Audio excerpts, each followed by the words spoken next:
ఇది పక్కన పెడితే తెలంగాణ పేపర్ వచ్చిందిలే పరమానందయ్య శిష్యులు కాంగ్రెస్ కుటుంబ పాలన. కాంగ్రెసు కుటుంబ పాలనకు పెట్టిందే పేరు. కుటుంబ పాలన అంటే కాంగ్రెస్, కాంగ్రెస్ అంటే కుటుంబ పాలన. దీనికి అలవాటు పడ్డాం మనం.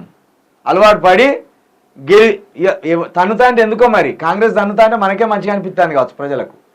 ఎన్నిసార్లు తన్నినా కాంగ్రెస్ మన ప్రజలకు నొప్పి అనిపించేది. తీసుకొచ్చి కూర్చోబెట్టింది. కాంగ్రెస్ని ఏళ్లపాటు భుజాల మీద మోసింది.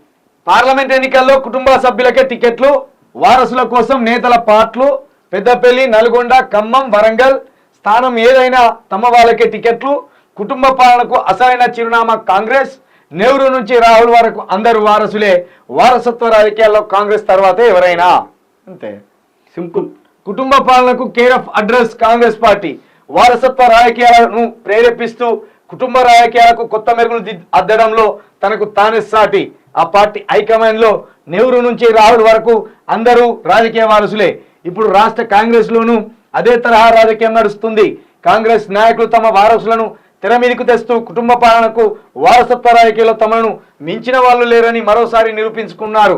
పార్టీలో ఎప్పటి నుంచో ఉన్న వారి కంటే వారసులకు మాత్రమే అవకాశాలు ఇవ్వడంలో కాంగ్రెస్ ఎప్పుడు ముందుంటుంది. తమ కుటుంబాలు మాత్రమే రాజకీయాలు చేయాలనుకున్నట్టు వ్యవహరిస్తుంటారు అస్తం పార్టీ నాయకులు. దీనికి తాజాగా పార్లమెంటు ఎన్నికలు మరో నిదర్శనంగా నిలుస్తున్నాయి. ఇగో జానారెడ్డి కొడుకు, వివేక్ కొడుకు, కడియం సిఆర్ బిడ్డ, మరి వీళ్ళిద్దరు ఎవరో పొంగులేటి శ్రీనివాసు వాళ్ళ సడ్డకుడు వియాంకుడు. ఈయన ఎవరు మరి? రాజనాథ లెక్క మిసాలు పెట్టి మంచిగా ఉన్నాడు ఆయన. ఆయన మన కరీంనగర్ అనుకుంటా. వెలిచాల జగపతిరావు అట. కరీంనగర్. వెలిచాల జగపతిరావు తనయుడు వెలిచాల రవీందర్రావు. ఈయనే కదా. ఇట్లా ఈ ఐదుగురే కాదు, ఇంకా ఉన్నారు. అయితే ఇటు చూస్తే ఇప్పుడు ఉత్తమ్ కుమార్ రెడ్డి భార్య ఉన్నది. ఇటు చూస్తే మల్లు రవి, ఆ బట్టి విక్రమార్క వాళ్ళ అన్న ఉన్నాడు. కొమర్రెడ్డి బ్రదర్స్ ఆల్రెడీ ఉన్నారు. మళ్ళీ ఆయన కొడుకు మన ఒక 15-20 మంది వెళ్తారు. అవలీల ముసలైన ఉండగా హనుమంతరావు కొడుకు లేదో ఉండే ఆయన ఉన్నాడు కదా. ఈయన నార్జున్ సార్ హనుమంతరావు బీఆర్ఎస్ పార్టీ నుండి కాంగ్రెస్ పార్టీలో పోయిన ఆయన పేరు మెదక్ నుండి గెలిచింది కదా. రోహిత్ అది ఏదో రోహిత్ కాదు ఆయన పేరు. మైనంపల్లి రోహిత్. మైనంపల్లి హనుమంతరావు కొడుకు, ఆయన ఎమ్మెల్యే.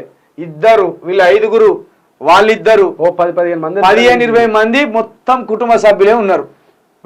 ఇప్పుడు వివేక్ ఇంట్లో ముగ్గురా, ఈయనతో ముగ్గురు, తనతో పోలిస్తే నలుగురు, వీళ్ళిద్దరు ఐదుగురు, వీళ్ళింట్లో ఇద్దరు. ఎవరు వీళ్ళ తమ్ముడు ఎమ్మెల్యే, నాగార్జున సాగర్ ఎమ్మెల్యే, 8 మంది. ఇగో వీళ్ళింట్లో ఇద్దరు 10 మంది, వీళ్ళింట్లో ఇద్దరు 12 మంది. కోమటిరెడ్డి బ్రదర్స్ 14 మంది. మైనంపల్లి రోహిత్ వాళ్ళ నాయన 16 మంది. ఇట్లా 16 మంది ఇంకా ఉన్నారు. మల్లు బట్టిమిక 18 మంది. మొత్తం కుటుంబ పాలనే. నలుగురు ఉంటే ఓర్చుకోలేకపోయారు. వాళ్ళ ఒకటి దీంట్లో ఎవరికైనా సబ్జెక్ట్ ఉంటుందని మీరు అర్థం చేసుకోవాలి. వీళ్ళకి సబ్జెక్ట్ ఉంటే నిజంగానే వాళ్ళు వారసత్వాన్ని దాటి వచ్చి వాళ్ళ ప్రతిభతోటి నిరూపించుకొని నిలదొక్కున్నారా అనేటట్టు. ఉదాహరణకు ఇప్పుడు కేటీఆర్ కును చంద్రబాబు నాయుడు కొడుకు పోలిక పెట్టగలం మనం? అస్సలు. కేవలం చంద్రబాబు నాయుడు కొడుకనే ఆయన అక్కడ ఉన్నాడు అంతే. లేకపోతే దేనికి అక్కడ రాడు నారా లోకేష్. కేటీఆర్ ఒక్కసారి వాళ్ళ నాయన కార్డు వాడుకున్నాడు కేటీఆర్. తర్వాత ఆయన ఏందనేది జనాలకు తెలిసిపోయింది. కవిత కూడా గట్టే తెలిసిపోయింది. జగన్మోహన్ రెడ్డిని ఒప్పుకోవచ్చు అక్కడ. ఆయన కూడా తన స్వతహాగా నాన్న కార్డు ఒకసారి వాడుకున్నాడు. తర్వాత కార్డు పక్కన పడేసిండు. ప్రజల చేత మెప్పు పొంది ఉన్నాడు. ఇక మరి వీళ్ళు ఎప్పుడు మెప్పు పొందుతారా, ఈ దెబ్బతో వాష్ అవుట్ అయిపోతారా తెలుస్తుంది. గిమికి ఏమైనా నాలెడ్జ్ ఉంటుందా? అసలు ఇంతకంటే దరిద్రం ఈ అమ్మాయి కంటే దరిద్రం అయితే లేదా? పార్టీ టికెట్ ఇచ్చిన అసలు ఆమె అడుగు రాజకీయాల్లో అడుగు పెట్టడమే మోసంతో అడుగు పెట్టింది. ఖచ్చితంగా బీఫామ్ ఇచ్చినాక, టికెట్ ప్రకటించిన పార్టీకి, టికెట్ ఇచ్చిన పెద్ద మనిషికి మోసం చేసి, ద్రోహం చేసి కథం పార్టీ వెన్నుపోటు రాజకీయం అంటే వెన్నుపోటు రాజకీయం. కనీసం అసలు మోసంతో ఆమె ప్రయాణం స్టార్ట్ చేసింది. ఖచ్చితంగా రాజకీయ ప్రయాణం మోసంతో స్టార్ట్ చేసింది. కాబట్టి ఇక ఈమె రాజకీయంలో ఉన్న రోజులు మోసానికే పాల్పడుతుంది. దీంట్లో కొత్తగా మనం మాట్లాడుకోవాల్సిన అవసరం లేదు. ఇప్పుడు మీ నాయన కంటే మరి చిప్పు దొబ్బిందా, ముసలోడై ఆగమాగం అవుతాడా, తెలుస్తలేదు కానీ యువకురాలివి ఆ? మంచిగా 36 37 సంవత్సరాలు ఉంటాయి. నీకేమైంది నాన్న? ఈసారి ఓడిపోతే ఓడిపోయినావు, కానీ నిజాయితీ ముఖ్యం, నిబద్ధత ముఖ్యం. మళ్ళీ ఏం చెప్పింది తెలుసా నా ప్రెస్ మీట్ పెట్టి, ఉమ్. బీఆర్ఎస్ పార్టీకి అవినీతి అంటగడుతున్నారు, అందులో ఎమ్మెల్యేలు అంతా భూ కబ్జా దందాలలో పేరు వస్తుంది, అందుకే ఆ పార్టీలు ఉంటే నా రాజకీయ భవిష్యత్తుకి శూన్యమైపోతా, అందుకే అసలు పార్టీని ఇక్కడ హెడ్ బాసే ఓటుకున్నోడు కేసులు ఉన్నాడు కదా. అవును. మళ్ళీ ఇంకోటి ఏంది, వీళ్ళ అయ్యకి ఎన్ని అవకాశాలు ఇచ్చి నెత్తిన పెట్టుకుంది ఆ BRS పార్టీ. అవకాశాలు పక్కన పెడితే ఇప్పుడు మీ నడి సెంటర్లో హన్మకొండలో మీకు 10 కోట్ల రూపాయలతోటి బిల్డింగ్ ఉన్నది. ఆ, మరి ఆ 10 కోట్ల రూపాయల బిల్డింగ్ ఎట్లా కట్టిండ్లు? ఒకవేళ కేసీఆర్ అవినీతి పరుడు అయితే ఆ కేసీఆర్ అవినీతిలో మీ నాయనకు భాగం లేదా? ఖచ్చితంగా మీ నాయన విదేశాఖ మంత్రిగా చేసిండు, అదే విధంగా ఎంపీగా చేసిండు, అదే విధంగా ఎమ్మెల్సీగా చేసిండు.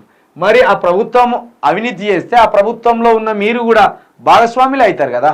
మెయిన్ అవినీతి ఏంటంటే ఫస్ట్ దళితుల సీటుని ఏంది మోసం చేసి దళిత పేరు చెప్పుకొని సీటును వాడుకుంటున్నారు. మాదిగా వారి సీటును ఆగం చేసి ఇక డైరెక్ట్ చెప్పాలంటే. కాబట్టి ఇక ఇంతమంది పరమానందయ్య శిష్యుల్లో ఈ పరమానందయ్య శిష్యుల్లో తెలివి కల్లుడు ఎవడో ఈ రానున్న 5 సంవత్సరాలు తెలుస్తుంది. నిజంగా వీళ్ళ జ్ఞానంతో వీళ్ళ తెలివితోటో రాజకీయంలో రాణిస్తారా, లేకపోతే తల్లిసాటి బిడ్డలకి ఇట్లా వచ్చి అట్లా పోతారా తెలుస్తుంది.